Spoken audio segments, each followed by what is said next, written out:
Hey everybody, what's up from Pokemon Classics, reminding you that the classics never go out of style. Today's a video I'm really excited about. It's been a long time in the making, adding equipment, removing equipment, customizing things in here to fit my personal style and preferences. But anyway, I'm happy to unveil the Room Studio Tour for 2021. Now, all this equipment, accessories, products have slowly been added to this setup to give it just the type of flavor that I call home. This is a space that I'm happy to use as my office, use for video editing, which I do pretty extensively, making YouTube videos and other freelance projects. And if you guys have any questions about anything, let me know down in the comments below and I'll try to answer those as best I'm able. Also, I'll leave links to all of the different products and technologies that you see here down in the description, so definitely check those out if you see anything you like. Anyway guys, let's roll into the room tour.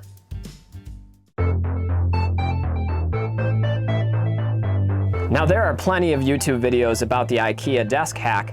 However, I find that using a kitchen countertop rather than a traditional desk surface makes a huge difference.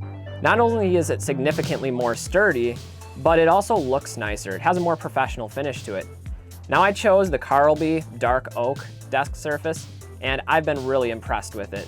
It also comes in a few different dimensions, so you can customize it to fit the space you have available. Personally, I went with an L-shaped desk. That way I could extend one side using risers, so it's more of a working, standing desk area. And then the other one, my primary setup, is a sitting-based desk where I do most of my video editing, as well as some of my filming.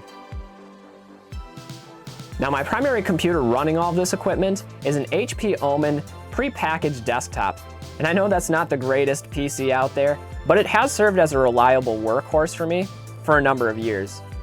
Now this particular model features an i7 Intel processor, a 1080 Ti graphics card, and 16 gigabytes of DDR4 RAM, which gets the job done, but I'm looking forward to taking on my first actual PC build once GPUs and other chipsets come in stock.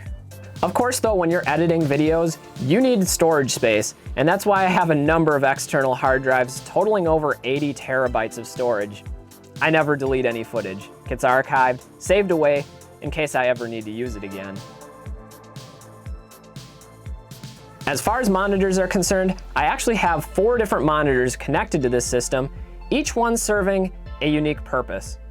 I have a primary computer monitor, an overhead TV, a monitor connected to my laptop, and one for previewing videos while filming. Guys, I gotta tell you, having an ultra-wide monitor for video editing and for maintaining productivity, I don't think I could ever go back.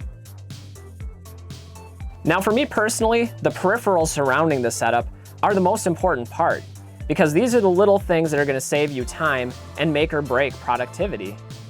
The Elgato Stream Deck is an absolute must.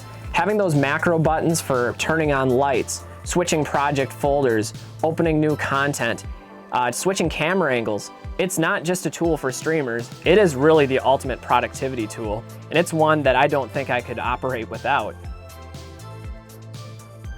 As a video editor, the Shuttle Pro is another peripheral that I don't think I could live without. Having the scrub wheel for going across the timeline, as well as the quick hotkey buttons, makes editing significantly faster. And since that's what I'm doing most of my time here at my computer, that's something that gets a lot of usage from me. For a keyboard, I use this video editing keyboard made specifically for Vegas software. For a mouse, I use a G502 Logitech mouse, which has a lot of customizable buttons. Now this is probably the most overlooked area of filming, and that's lighting. In the studio, I have a number of lights set up, some of which are permanently installed, others of which are portable and movable to get the lighting just right from a number of different angles. First, I have these 2 Elgato key lights, which clamp directly to the desk and are very convenient. I also have these 2 newer brand lights, which use rechargeable batteries and can be repositioned around the studio. I know RGB lighting's not for everyone. It definitely has sort of that gamer flavor to it. And although I'm not a gamer myself, I do really like having the flexibility of changing the mood in this room with just a few simple button clicks. You know, having those bright lights for productivity when it's work intensive, versus maybe some of those mood setting lights for when it's more relaxing. I keep this remote with me underneath the desk, and it allows me to change it up whenever I'm feeling like I need something different.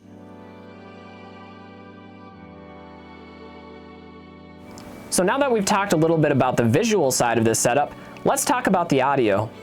When editing my videos, my primary audio system is an Audio Engine A5 Plus speaker system, and I absolutely love these. These are studio quality speakers, and the sound is tremendous, both angled in at about ear level, and that makes all the difference in the world. I tried to personalize these stands with little Pokemon figures and window decals, which I think look pretty cool. I also have these custom-made acoustic foam panels with Blastoise and Charizard featured on the front.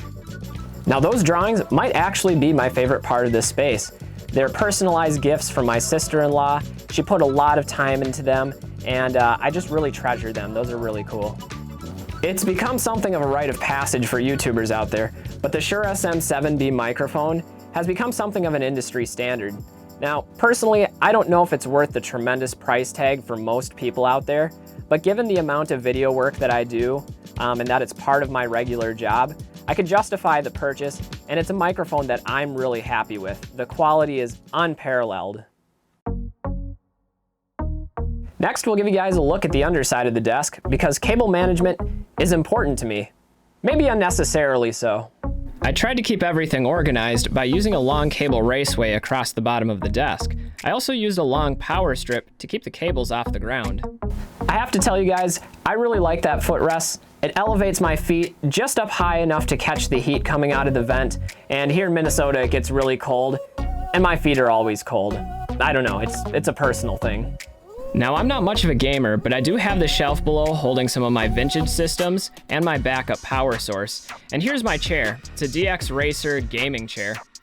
Looking back on this decision, I would probably go with an office chair rather than a gaming chair.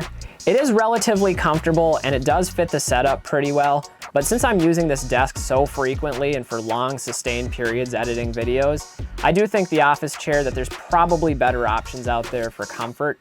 But I'm not too disappointed with it. It's just maybe one of those things that I would change up in the future.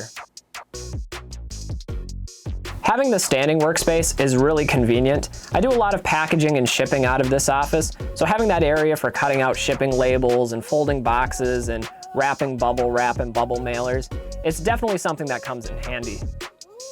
Showing more love to IKEA, this is the Calyx storage divider. And what I love about this is it has a number of different kits that can be used to customize them, whether you want doors that open up to raw storage space or drawers that pull out. In my case, I actually did a combination of both, and it works beautifully. This filming backdrop features a couple sets of Nanoleaf LED panels, along with an IKEA shelf and tons of IKEA plants, along with some of my personal items.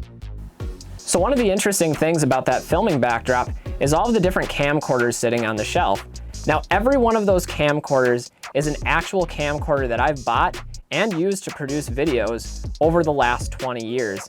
And so they've stuck with me over that time, and I decided I wanted to incorporate those to add some of my own personality into the display.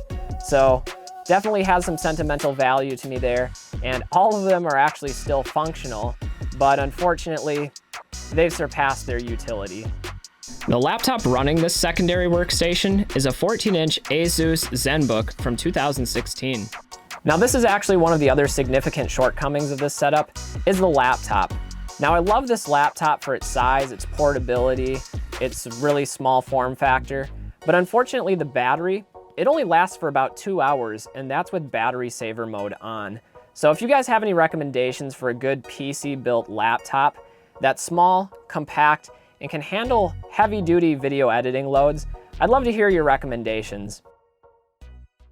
Now this filming station, which you guys typically wouldn't see from one of my regular videos, it's what I'm looking at as I'm filming, is actually pretty complex. Unlike the other two, this one's actually a fold-out desk, which is incredibly sturdy, supporting multiple cameras, several light stands, and a 29-inch LG widescreen monitor. What I love about this monitor, though, is it acts primarily as a teleprompter or a preview screen for me.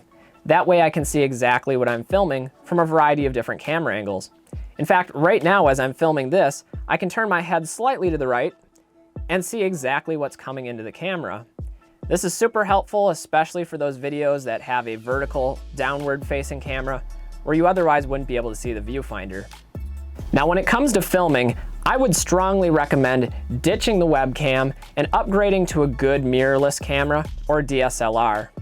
I actually have 3 different cameras that I use regularly in the studio, the first of which is the Sony a6500. It's a lightweight camera that isn't short on quality. Next, I have a Sony NX80, which is my primary run and gun camera, mainly used outside the studio. Lastly, I use a Sony a7 III, which is amazing. It's actually what I'm shooting this video with. This camera is an absolute powerhouse, and it really is overkill for somebody that's doing streaming or just regular YouTube videos. But since I'm out in the field filming videos and doing a lot of editing work anyway, I figured it would be good to have something that's capable enough for those professional level projects, but something that I could also easily employ here in the studio. I also keep a couple specialty cameras in my arsenal, including a drone and a GoPro. Naturally, different filming situations are going to warrant different types of equipment, and having a drone and an action camera probably aren't necessary in a studio style setting. However, if you're looking at getting out into the field and filming action sports content like I do on a regular basis, or weddings or something like that, having those different types of angles and fields of view are going to come in handy. Now, if you're going to dabble in professional audio using XLR microphones, you're going to need a good audio interface to connect to your PC. This is why I chose the Rode Procaster. It has multiple imports for different XLR microphones. That way I could streamline the process of switching over from my Shure SM7B when I'm making videos over on this side of the room. And with the touch of a button, I can mute that microphone and then switch over here to the Rode NTG4 Plus. Again, no unplugging, no rerouting of wires required. It's all about convenience. Speaking of audio, there's a number of different microphones that I employ for a variety of different situations. While studio microphones are preferable for situations like this, I do have several on-camera microphones, including the Rode VideoMic Pro, which is a shotgun microphone, and the Rode VideoMic Go 2, a wireless microphone. For those of you that have watched this channel before, you're probably noticing that my audio sounds a little bit different today than it typically would in my other videos. That's because rather than using the Shure SM7B, I'm actually using a wireless microphone system, the Rode VideoMic Go 2, which is sending the signal from this lapel clip-on mic over to the camera. So you'll have to let me know what you think. Next, we'll take a look at what I like to call the lounge area of the room. This area is mainly just to relax, maybe watch a movie, and I tried to decorate it with my interests. This futon actually folds down into a bed. Right now I have it lined with Pokemon blankets and pillows to just fit the overall aesthetic of the room. As you know, I'm an avid Pokemon collector, so that was one of the goals here, was to display some of my collection.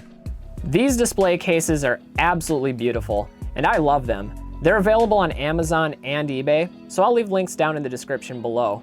One of my favorite things about them, though, is they come in different sizes, different shapes, and different colors, so there's something that's really suited to just about any space.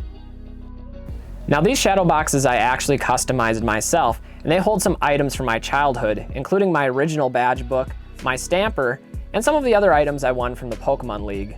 These end table display cases were actually customized from IKEA. I flipped them vertically instead of horizontally, added a shelf, threw on some stuffed animals, along with some RGB lighting. Again, I know RGB lighting isn't for everyone, but personally, I love the glow that this adds and how it backlights the card displays. I think it really pulls the whole theme of the setup together. Anyway guys, that's gonna do it for my studio room tour for 2021. Again, this has been a work in progress for a really long time, and I've got it to the point where it's starting to look really nice aesthetically, as well as thematically, and most importantly, functionally. If you don't have a studio that works and is time-saving and efficient, then ultimately you're focusing on the wrong task. Overall, I'm very fortunate to have what I have, and I really love making videos, so having this designated space for that is something that I'm grateful for. Anyway guys, if you see anything that you like in this video or anything you're interested in, I'll leave all the links to products, to technologies, to things down in the description below. Otherwise, you're welcome to ask whatever questions you have, and I'll try to answer them as best I'm able. Anyway guys, I'm Pokemon Classics, reminding you that the classics never go out of style. We'll see you all with the next video. Until then, live well and have fun. We'll see you guys next time.